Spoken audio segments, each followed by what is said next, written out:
Добро утро, следите утринската програма на Телма. На прагот на летото и за жал на прагот на сезоната на шумски пожари во Македонија, прашуваме дали системот за управување со кризи е подготвен за предизвиците. Гостин во студиото е директорот на Центарот за управување со кризи Стојан Ангелов. Господин Ангелов, добре дојдовте во Телма.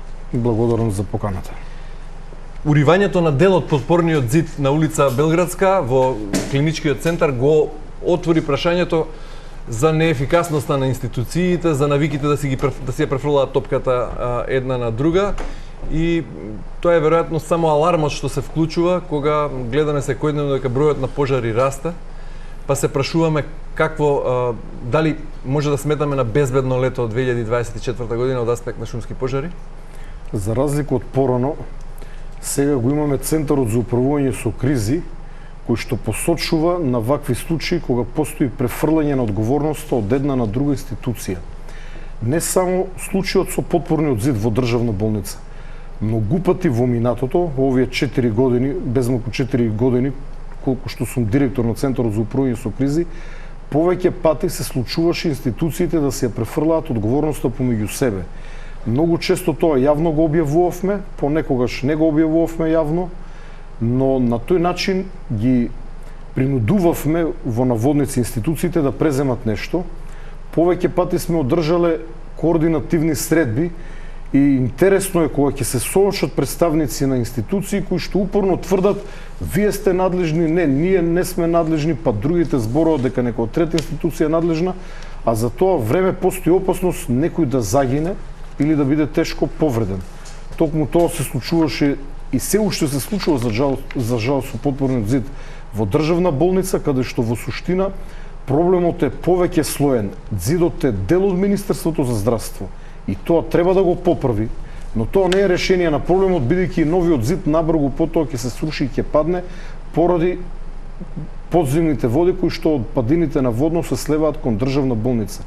Но овде имаме еден друг проблем. За да се фатат подземните води, треба да се обноват каналите и шахтите кои што се под самата улица, која што мислам дека е во надлежност на општина Центар. Значи, треба целата улица да биде длабоко ископана, да биде среден системот со канали и шахти.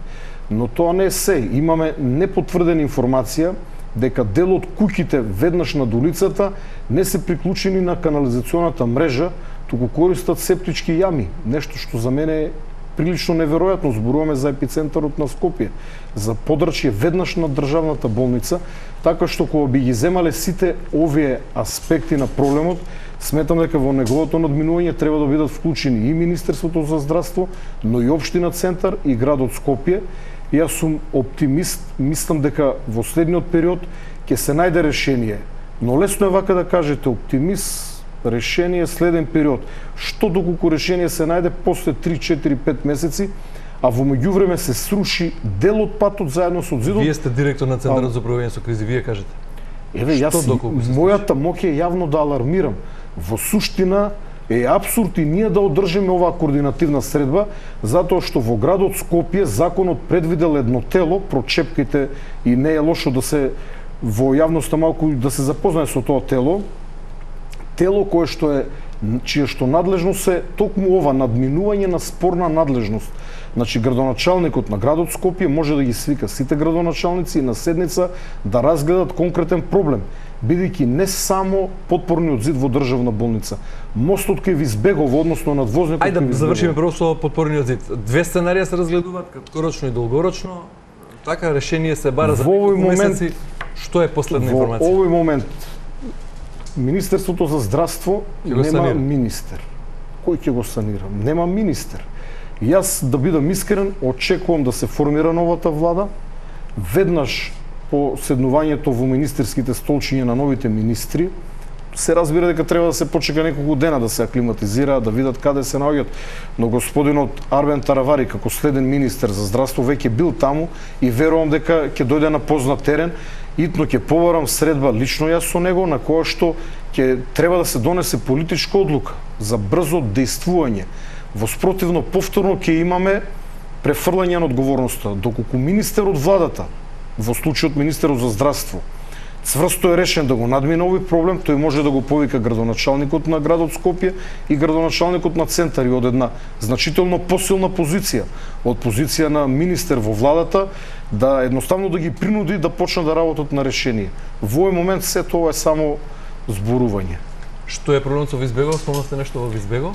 Надвозникот пред Визбегово би рекол, по кој што се движат камиони што носат градежен материјал, најразличен тип на градежен материјал, значи би рекол со многу голема тежина, целиот вибрира, постои според мене, лаички кажано, опасност да се сруши.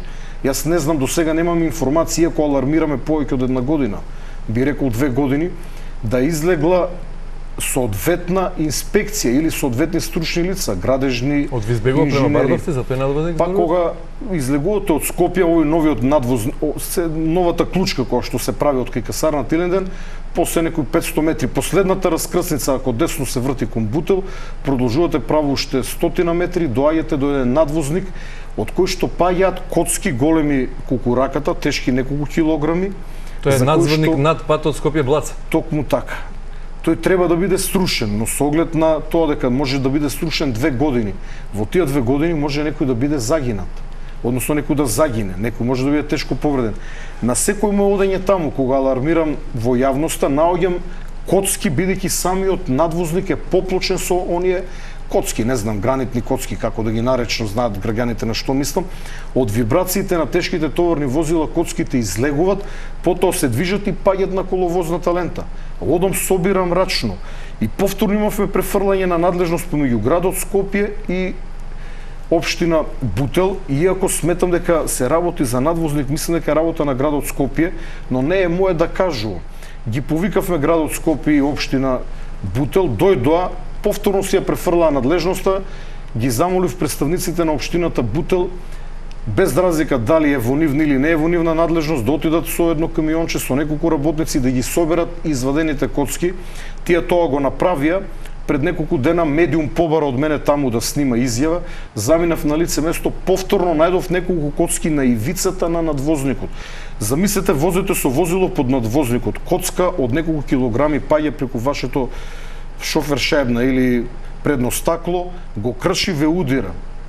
Удирате во колата која што се движи во спротивен правец, удирате лево-десно во земјаниот насип, може некој да загине, може некој тешко да биде повреден, но и да удри на хауба, да не повреди директно никој, може возачот да го извади од памет, да направи нагло движење и повторно да дојде до тешка сообраќајна несреќа. Без намера да ги минимизираме овие потенцијални ризици по безбедноста на граѓаните и учесниците во сообраќајот, и со подпорниот зид, и со надвозникот во Визбегово, генерално прашањето беше во каква состојба е системот и дали е подготвен да одговори на евентуална поголема сезона на пожари шумски, бидејќи сме на прагот на летото, а од ова што го кажувате и за подпорниот зид и за надвозникот, одговорот е веројатно јасен дека системот е сосема разорен, уништен и не е во состојба да одговори. Дека е разорен.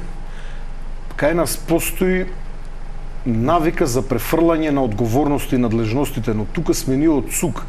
Проблемите да ги направиме видливи. Ако ние не реагиравме зад зидот, немаше да добие ваков публицитет и јавноста да биде запозната, а јавниот притисок, верувајте, помага секогаш, зашто посебно сме ви благодарни на вас медиумите, што се однесува до предстојната сезона на пожари. Точно е дека тоа со подпорниот зид го алармиравте вие како Центар за управување со кризи, да и доби публицитет благодарение на медиумите и вашиот ангажман. Не, пред година не доби кога падна. Меѓутоа, пожарите не може да се скријат, каде што има чат, има оган. Не дај Боже, ако се повтори сценариото од 2021 август, дали сега државата е поподготвена од тогаш е прашање? Денес системот конкретно во делот на гасење на пожари е во катастрофална состојба, но јас сум голем оптимист, мислам дека за 10 дена ќе имаме драстично поинаква слика, но апсурдот е отиден до таму што ние добивме мејл, односно информација од национални шуми во која што ни известуваат дека сметката е блокирана и немаат гориво, немаат бензин и нафта за нивните возила и да не сметаме на нив за гасење на пожари. Инаку тие се прва линија на одбрана на шумски пожари. први оние кои што треба да излезат на терен се национални шуми, тие треба да имаат екипи за гасење на пожар, кои што впрочем и ги немаат или се слабо пополнети, онаму каде што ги има се недоволно пополнети. И сега на сето тоа тие немаат гориво. Замислете за каков абсурд зборуваме. Истовремено трите авиони на Дирекцијата за заштита и спасување се нефункционални, не смеат да летат, односно дозволата не е одземена, но ниту еден авион не смее да полета, бидејќи имаат само еден пилот. Двајца пилоти заминаа во пензија. Јас јавно зборувам, го почитувам актуелниот директор на Дирекцијата за заштита и спасување. Новиот двајца пилоти кои што заминаа во пензија, верувам дека знаеле неколку години однапред кога ќе заминат во пензија и имале доволно време да подготват нов кадар, нови пилоти кои што како еден заминал во пензија, така на негово место доаѓа друг. Или може ли истовремено да примат повеќе пилоти кои што паралелно ќе летат и ќе набијат искуство. Вие ова што го кажувате како човек од позиција кој претендира на местото прв човек на Центарот за управување со кризи, а не како актуелен директор кој 4 години го раководи системот за управување со кризи. Зошто 4 години не? Морам да ме коригирам, затоа што јас не го раководам системот за управување со кризи, јас координирам со она што го има државата, со скромните државни ресурси. Имавте во вашата надлежност право да алармирате, да барате и да... Знаете колку пати имаме алармирано кај вас? Јас исто тој муабет го правиме неколку години. Неколку пати се обративте во владата дека Дирекцијата за заштита и спасување има само 3 нефункционални ертрактори. Работа на Дирекцијата за заштита и спасување да се обрати во владата и тие тоа го направија. Известија дека немаат пилоти, дека се замените во пензија и побараа двајцата пензионирани пилоти со договор на дело да бидат ангажирани за оваа сезона. Од владата не и дадоа потврден одговор, а само поради тоа што пилотите бараат по 3-4 евра плата, нешто што според мене е многу во ред, затоа што работат исклучително опасна и напорна работа. Впрочем, се работи веќе и за повозрастни лица од аспект дека треба да летаат со вакви летала кои што се исклучително комплицирани и ризични за управување. Зошто тогаш не се согласите со мојата констатација дека системот за управување со кризи е разорен? Велите не е разорен, сега е состојбата страшна, меѓутоа за 10 дена ќе биде подобра. Зошто ќе биде подобра за 10 дена? Зашто ќе добие национални шуми? Влада и јас ќе се јавам нова влада и јас ќе се јавам на премиерот или на некој од министрите и ќе замолам веднаш да дадат дозвола за ангажман на двајцата пензионирани пилоти. Иако тоа не треба да го направам јас, треба да го направи. Го направивте тоа со техничкиот премиер или со претходно политички? Ма не можам јас да го направам. Тоа е како вие сега да се мешате во уредувачката политика на Канал 5. Зошто велите дека ќе му се јавите на новиот премиер? Затоа што сега доаѓа нова ситуација кога мора нешто да се преземе и тоа можам да си го дозволам. До сега се направи еден обид за реформа на целиот систем и јас можам да кажам дека бев миниран од страна на професорот Маријан Ѓуровски, кој што беше ангажиран најпрво, мислам дека министерката Радмила Шекеринска, подоцна и Славјенка Петровска, со која што во другите сегменти имав коректна соработка. Но таа го ангажираше професорот Маријан Ѓуровски да направи реформи на системот за управување со кризи и еве што се случи. Нешто нема реформи, туку состојбата е очајна. Инаку Советот за безбедност и даде препорака пред 3 години на владата да формира работно тело, владата формира работно тело кое што го предводев јас и требаше да понудиме еден би рекол условно обединет систем за управување со кризи, но една недела подоцна ја промени одлуката и ми го одземаа тоа право. И ја останав директор на Центарот за управување со кризи. Значи немам ингеренции, освен вака јавно да апелирам. Но јас ова го зборував и последните 2 години упорно го повторувам секаде каде што имам можност да зборувам за системот за управување со кризи. Нам не ни е потребна реформа, нам ни е потребна трансформација на системот за управување со кризи со неколку минимални зафати за кои што јас давам гаранција дека се возможни за кратко време, затоа што многу добро го проучив и го познавам системот и постојано сум на терен. Јас не го проучувам од канцеларија, туку од терен. Сметам дека со неколку зафати значително може да се подобри неговата функционалност, се додека не заврши таа целосна трансформација. Господин Ангелов, зошто ако се чувствувавте миниран, како што рековте, од страна на личности кои ги споменавте со име, не се повлековте, не дадовте оставка, бидејќи ви се мешаат во надлежностите, односно немате моќ да го направите тоа за кој сте поставени? Затоа што јас бев и се уште сум директор на Центарот за управување со кризи. Како директор на Центарот за управување со кризи ја добивав комплетната поддршка на владата, би рекол поддршка да се состоеше во тоа што не се меша воопшто во мојата работа, имав апсолутно одврзани раце и не можам да се пожелам од владата во делот Центар за управување со кризи и менаџмент на Центарот за управување со кризи. Јас ви зборувам за еден друг сегмент, реформи на системот, каде што се повеќе институции, бидејќи системот за управување со кризи има повеќе институции кои што се ударни. Управата за хидрометеоролошки работи, која што делумно можеби подценета во јавноста, е исклучително значајна управа, која што може да превенира, да предупреди за одредени И согласно законот за управување со кризи и ваша надлежност како директор на Центарот за управување кризи е да правите проценка на загрозеността на безбедноста на и ние тоа Македонија од сите ризици и добро и опасности. јавно објавуваме. На колку време ја ажурирате таа проценка? По потреба. Кога е последната проценка направена? Во континуитет, цело време се ажурира. Ние Кога имаме е последниот документ Макфис, излезен од системот и даден до надлежните други? Значи тоа не можам да одговорам на тоа прашање, но ние имаме еден систем кој што се вика Макфис. Во него се внесени сите податоци, значи вклучително колкав број на болнички возила има во државата, возила за прва помош, колку цистерни, колку имаме пожарникари, но јас можам да ви кажам дека 2 месеци чекаме одговор од некои територијални противпожарни единици кои што едноставно доцнат со одговорите кон нас. Значи ние не можеме на сила да го ажурираме системот. Воредно тоа е различен систем од она што се вели проценка на загрозеност. Проценка на загрозеноста треба да се прави редовно и да се ажурира. Значи и тоа директно влија, ако немате крупни ресурси, не податоци, ако ние немаме цистерни за гасење на пожари, дали тогаш ризикот е зголемен? И тоа влие Затоа прашувам кога е проценката на последната ризикот. проценка написана дадена на Не можам да надлежните? одговорам, треба да проверам. Ме прашувате сега за бирократски моменти и не знам кога точно е направена. Добро, еве хипотетичка ситуација, се повторува летото од 2021. Што ќе се случува со Македонија? Па не тешко ќе ни се повтори, нема да дозволиме такво нешто, затоа што како што предмалку ви реков, од претходната влада имав апсолутно одврзани раце и секогаш кога имавме пожари за кои што постоеше опасност да се расшират и да добијат поголеми димензии, особено кога горат зимзелени дрва кои што релативно брзо и посилно горат, ние удиравме со сета сила. Одлуката ја носев и јас. Понекогаш имаше критички размислувања кај дел од лицата дали биле неопходни авиони и хеликоптери на некој место. И јас сметам да, превентивно, дури понекогаш би рекол, ако сме претерале во нивната употреба, сме спречиле на некое место ширење на пожарот, затоа што во прва фаза пожарот може да се изгасни со многу помалку ресурси и малку поедноставно.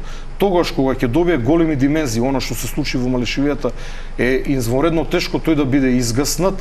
И затоа јас сум убеден дека новиот директор на дирекцијата за заштита и спасување, затоа што верувам дека актуелниот директор кој што доаѓа од ДУИ ќе биде променет, ќе најде начин веднаш, а јас ќе помогнам со моето политичко влијание да добие 2 пилоти и на тој начин веднаш ќе ги направиме функционални 3 противпожарни авиони. Ќе соработувате со новиот директор Доколку остана нова позиција, морам да кажам дека вие се нудите, сакате да останете? Јас не се нудам никому, имам неколку можности во овој момент. Сакате ли да останете директор на Центарот за управување? Тука може да зборуваме на оваа тема 5 минути, имам измешани емоции.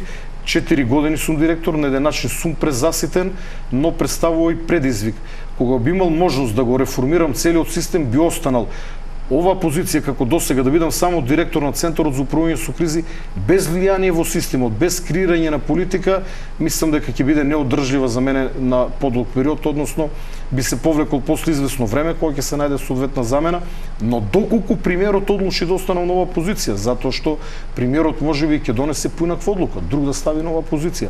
Можеби мене ќе ме стават на некој сосем друго место. Може било каков договор да биде постигнат.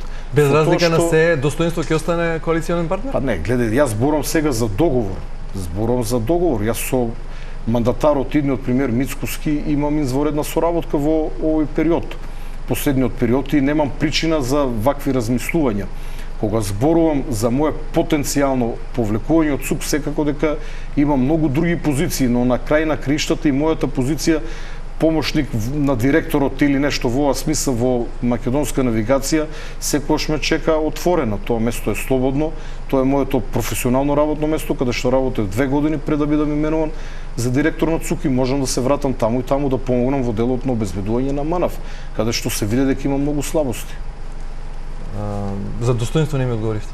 Што за достоинство? Дали ќе остане во коалиција со Се разбира, зборуваме за нова коалиција, ние бевме без разлика заедно дали ќе во- биде да сменат од позицијата?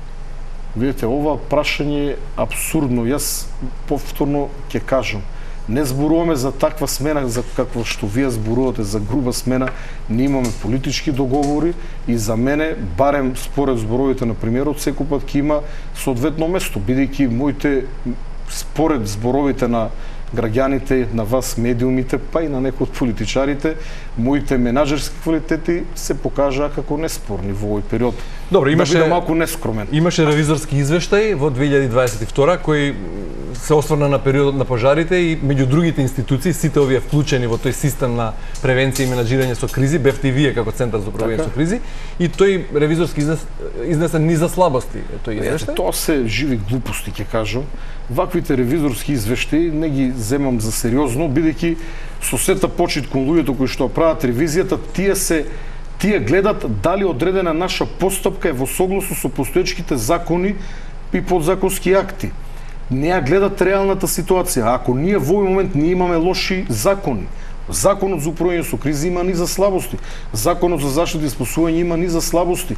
Ние треба законите и подзаконските акти да ги прилагодиме на нашата сурова реалност. Ние не можеме реалноста да ја прилагодиме на законите. Знаете дека во законите национални шуми, односно македонски шуми, за да биде појасно на граѓаните, треба да имаат условно кажано шумски пожарникари, за да биде јасно на граѓаните за што зборувам, во секоја подрачна единица. И тие на хартија имаат. Ќе ја напишат чистачката, секретарката, шоферот кој што можеби има шекер, некој друг вработен кој што има срцеви проблеми, кој ќе погледнете нивниот список, тие има доволно луѓе за да излезат на терен да гаснат пожари. Кој ќе почне да гори, можеби има двајца или тројца кои што реално не можат ништо да направат. Добро, сепак станува збор за државна институција и живи глупости, малку терминот е прегруп со кој го квалификувате официјалниот ревизорски извештај. Но видете, на оваа тема јас зборував и со ревизорите.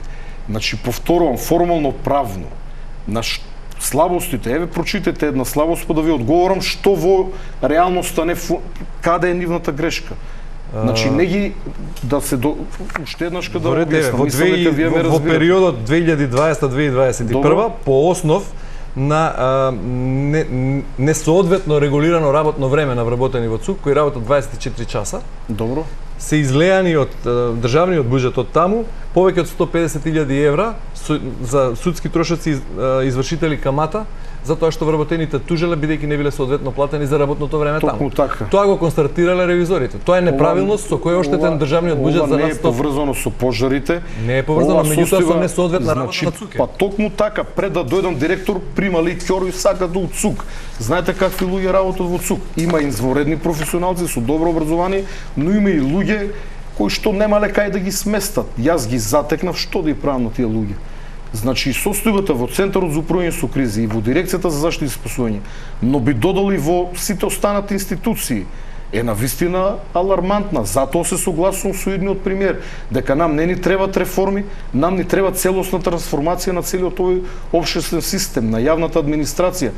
Повелете во ЦУК, ве поканувам вас како уредник, дојдете да поразговараме. Јас знаете дека зборувам без ракавици. Јас зборувам за фактичка состојба, без политички флоскули. Дали знаете дека еден добар дел од вработените едноставно не и даваме задачи затоа што моја проценка е дека не може да ги извршат. И во минатиот период има 290 вработени? Па во овој момент сме тука некаде од 350. Сега веќе паднавме на 290, затоа што во очи на нова година, петок пред нова година, отпуштивме 28 лица кои што беа на определено Колку време. од овие 290 се функционални луѓе на кои може да се потврди? Видете, ги повредам вработените, но јас ќе кажам дека во Кичево имаме 17 вработени, а мислам дека двајца би биле сосем доволно, иако мојата визија е и за уште помалку од двајца. Значи, не ни требаат 17 во Кичево, ни требаат двајца. Ние имаме 17. Од овие рамковните вработувања ни ги подарија, но имаме и во Делчево, мислам дека се 6 или 7 сега, пошто постојано некој оде во пензија. И во Делчево не ни требаат ниту 6, ниту 7. Еден би ја вршил коректно својата работа. Ова е мојата визија со која што дел од вработените во ЦУК не се согласуваат, се разбира бидејќи се директно засегнати. Дел од препораките на ревизорот е дека треба да воспоставите и да одржувате современ систем за известување и тревожење. Но само да дополнам една реченица за оние тужби.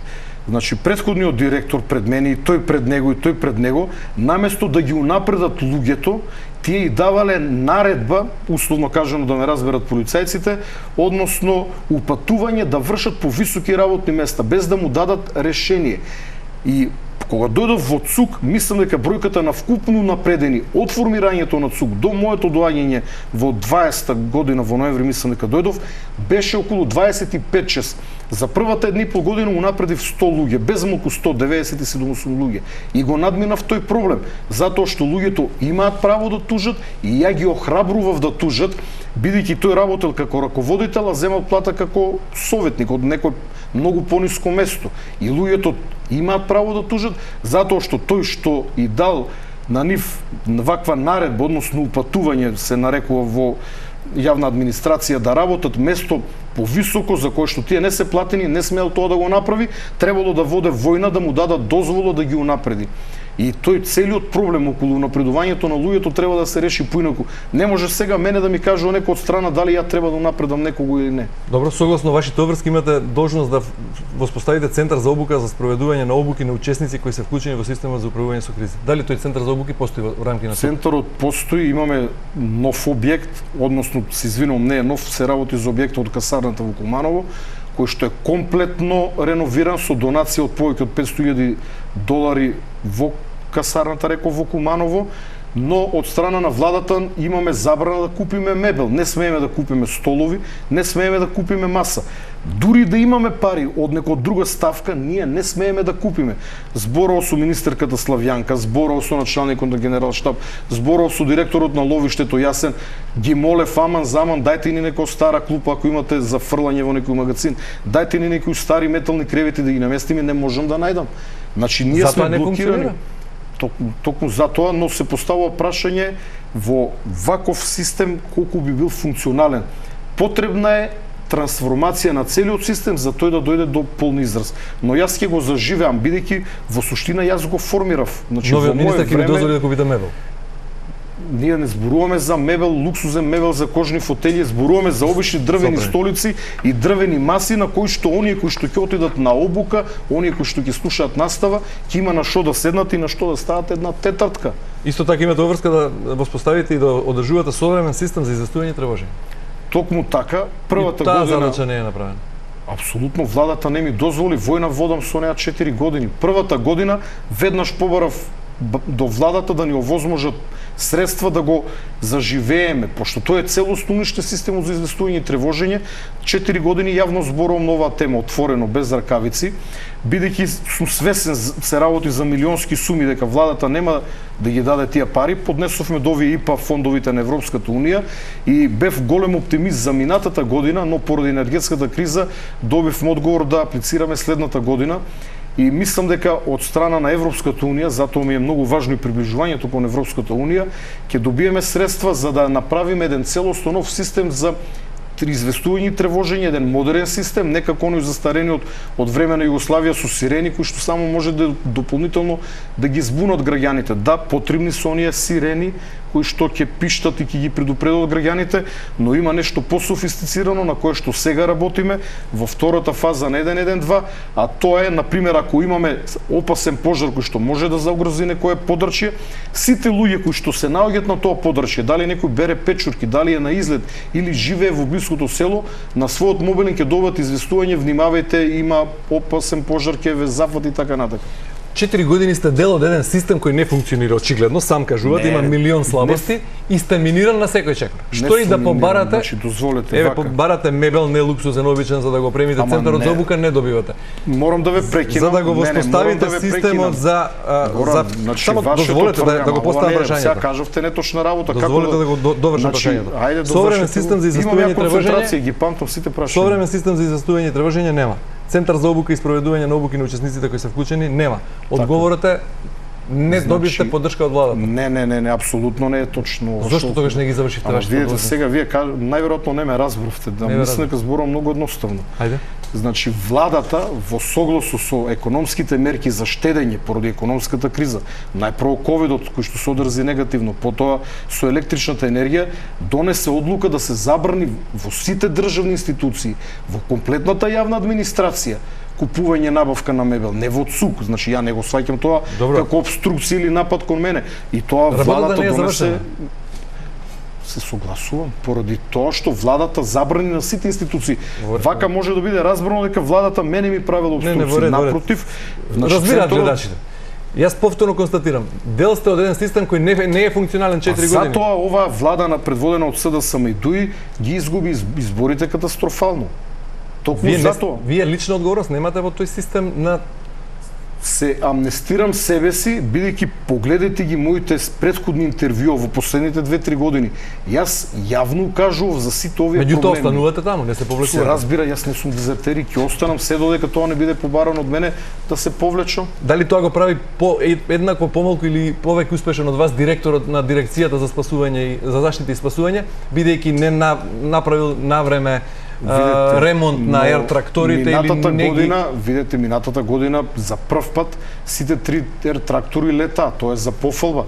Оваа година тој се соочи со политички проблем. Значи тоа што се однесува до него, тој се обидува да го направи. Тој побара од владата да му дадат пари. Владата не му дава пари. Добро, помалку се битни овие персонални решенија, побитен на системот. Во вакви услови какви што вие ги какви што ги опишувате, системот го чинат луѓето. Имаат ли граѓаните право да се чувствуваат безбедни и имаат, затоа што системот е функционален, не доволно, но функционира. Впрочем, тоа го покажавме сите овие години. Кој ги изгасна сите пожари минатото лето? Имавме 3400 пожари. Значи, системот, јас борувам за подобрување, барам повеќе, барам поголема безбедност за граѓаните. Бидејќи знаете, состојбата ер тракторите не се функционални, немаме пилоти кои ќе ги лета и да се функционални. Ќе има за 10 дена. Ќе ги вратат на хонорар од 3000 евра. Така? Тие двајцата во пензија. 4000 со тоа што јас кога би бил директор би рекол дека треба да имат 5000 евра плата. Ако некому тоа му се чине многу, нека положи за пилот, нека положи за летање со трактори, нека лета. Од 30 на колку се 30 територијални единици на противпожарна заштита, колку возила имаат тие? Имате ли информации? Веќе ви кажам, но тоа морам да го погледам во мојот мобилен телефон. Еве, јас гледав некои податоци. Располагаат со вкупно ќе кажувате ли јас да кажувам? Ајде, кој ќе го најде прв бројката? 220 има возила. Околу 820 пожарникари, сега бројката е намалена. 220 возила. Од тие 220 возила, поголемиот дел нема 220 возила, ова е многу. Не се тоа цистерни и возила за гасење пожар. Вкупно возила, возен парк. Повеќето се возила автомобили стари, а од оние што се цистерни и возила за гасење пожар, просечна старост е 27 години. Така. Верувам дека е така. Како тогаш да се чувствуваме безбедно? Па, со прачка ќе гасите пак вие и ќе... Значи, морам да ве коригирам, вашето тврдење дека со прачка сум гасил пожар е апсолутно неточно. Јас гасам пожари со гранка. Со бујна гранка, поможно со повеќе зелени лисија, бидејќи има подобар зафат врз пламените јазици, и да дополнам дека најмалку во 4 наврти минатата година, зашто имам сведоци, успеав да спречам ширење на пожарот, затоа што верувам дека мнозинството граѓани знаат ако ова подрачје сува трева. Кога ќе помине хеликоптерот, а јас сум долу, јас ги координирам хеликоптерите од земја, од место на пожарот. Обично кога употребуваме хеликоптери и авиони, јас сум на лице место. Ако е на едно место, барем не, ако има на повеќе места, сум на едното место. Кога ќе фрлат вода, се случува да останат по неколку метра зафатени. Пожарникарите се растршени на главната страна. Тогаш земам една гранка, но оваа година ќе си обезбедам 3-4 гранки, ќе си ги носам со мене, бидејќи ми се случи да кршам едни трња, лом си ги направив раците. Кога последен пат сте седнале на координација со противпожарните бригади и со другите институции кои се надлежни за гасење пожари? Постојано, последен состанок официјален со записник, значи, кога има? дозволете, ние не можеме да си дозволиме во одреден момент да ги викнеме сите командири на територијалните противпожарни единици. Тоа е невозможно. Не може да дојдат, некој може е болен, некој е на одмор. Но јас сум секојдневно со по неколку дни во комуникација. Последните неколку дена имав интензивна комуникација со командирот на противпожарната единица од Гевгелија, бидејќи побара воздушна поддршка, гореше во едни ридишта меѓу Гевгелија и Богданци, но успеа да го изгаснат. Синоќа граѓанин ми извести за пожар на територијата на општина Кичево, заборав точно кое село беше, високо во планината, гори ниско стеблесто растение грмушки, но не бевме известени за тој пожар. Со некои територијални противпожарни единици имаме извонредна соработка. Ќе ја издвојам Кавадарешката, која што користиме како специјална единица, ако некаде е Таму има само 3 возила. Да, ама стари 25 години. 3, ама здрави и исправни. Па што има врска ако се стари 25, ако се исправни во топ форма. Така. Но воедно ќе ја пофалам Скопската противпожарна бригада, која што е извонредна, и многу голем терет паѓа на нив. Значи тие се убиват од работа. За жал нивната работа е невидлива за граѓаните. Затоа се обидувам преку оние видеа и преку моите гостувања каде што можам да ги спомнам, да ги пофалам, една голема благодарност до сите македонски пожарникари. Но овие скопските предничија по бројот на пожари, бидејќи покриват многу голема територија. Кумановските... Кој според надлежностите треба да ги собере сите институции на таков координативен состанок, еве пред сезоната на пожари, да се направи една пресметка кај сме, со каква опрема располагаме, што ни недостига, кај е најкритично, каде да се направи мапирање на потенцијалните жешки точки и ризични точки. Територијалната противпожарна заштита е целосно децентрализирана. Единствено нешто што ние може да направиме да ги замолиме да ни кажат колку ресурси имат. Ние немаме други ингеренции. Затоа ви зборувам дека системот има фалинки кои што треба да се надминат. Кога почнува при тоа фалинка и тоа што немаме ажурирана проценка на ризиците. Проценката е топ ажурирана, топ. Па не ми кажувате од која дата? Па мислам дека е оваа година, не знам кој, може да се јавам да прашам. Кој е најголемиот ризик според вас во моментов? Ќе дозволите во студио да се јавам да прашам? Не, ќе се јавам на раководителот на сектор, јас сум директор, не можам да ги знам сите работи. Кој е најголем ризик во Македонија во моментов? Вака сега да не дојде до забуна на кај граѓаните. Значи, опасностите во Македонија се тие, нема некоја драстична разлика, не може овде да дојде торнадо, така што кога зборувате за ажурирање, ако мислите на ресурсите, во овој момент ја работиме најновото ажурирање, ни фалат од неколку противпожарни единици кои што доцнат со нивните одговори. Не можам јас сега да отидам да ги искарам, да и се заканам, што да ја кажам јас ако тие доцнат со одговорите. Па ние немаме надлежност, тоа е работа на градоначалниците. Ми паѓа во очи една реченица на еден еколог и биолог во сезоната на пожари 2021, тогаш така кажа, и ми остави впечаток, па ја запамтив, вели, ние како држава имаме изгубено институционална свесност за природните катастрофи. Се согласувате со таа негова оценка? Ова не се однесува на Центарот за управување со кризи. Ние имаме многу голема свесност, затоа кога ви зборувам за двата пилоти кои што бараат 4000 евра, ја би дал 5, бидејќи 10.000 евра месечно се ништо во споредба со она што ќе изгори доколку тие не летаат. Колку повици на ден има 112? Па би рекол докај 2000. Зборуваме сега многу грубо. Некојаш паѓа докај 1400-1500, но генерално е околу 2000. Задоволни сме од тоа што лажните и оние непродуктивни повици паднаа на некоде 40%, некој пат имаме 30%, но паднаа под 50%. Претходно имавме многу лажни, непродуктивни, погрешни повици. Има ли пријави при тоа во тие неколку илјади на ден повици, каде што граѓани пријавуваат неодговорно палење на стрништа, на диви депонии, или нема совесни би рекол многу граѓани кои така? Видете сега, МВР целосно потфрли во откривачката дејност. Ние имаме 10-15 кривични пријави, имам овде во подсетник, можам точно да ви кажам, но еве да условно 15 пријави за една година во која што имало 3400 пожари. Па јас сам да идам да се распрашам, ќе најдам 100 сторители кои што ги започнале пожарите. Па многу лесно се утврдува кај најголемиот дел од пожари од каде започнал и кој го предизвикал. Го палил стрништето во нивата, потоа меѓата и отишло во тревата. Имате информација колку активни пожари има или последното деноноќе колку пожари се пријавени и на колку интервенирано? Вчера мислам дека беа 2 пожари. И сега видете, ние се обидуваме да бидеме максимално отворени во јавност и ги објавуваме наивните, најмалите пожари. Зошто? Затоа што и најмалиот пожар, каде што може гори површина колку ова студио, за неколку минути да порасте во поголем пожар, по неколку часа да биде огромен пожар. Затоа на тој начин ја креваме свеста кај граѓаните, бидејќи едно ќе мора да се согласите со мене, мислам би сакал да се согласите, не секој дека не морате, свесноста за пожари е дигната на едно друго ниво. И благодарение на вас медиумите, затоа ми се допаѓаат ваквите интервјуа, граѓаните стануваат се повеќе и повеќе свесни за опасност од пожари, но овде имаме фалинка, ова што вие го констатиравте, како ваша констатација со која што јас целосно се согласувам. Кај нас граѓаните не си дозволуваат да пријава, знаете, е непријатно, пошто тој ќе го види комшијата, ќе го види друга. Па нема го види на 112 се. Па не, треба да го пријави својот сосед од соседната нива. Господин Ангелов, имајќи предвид се што чув, ви посакувам и си посакувам на себе и на сите граѓани мирно и безбедно лето и помалку пожари. Вие посакувате, а ние ефективно ќе работиме да имаат такво лето. Ви благодарам за гостувањето во Благодарам за можноста.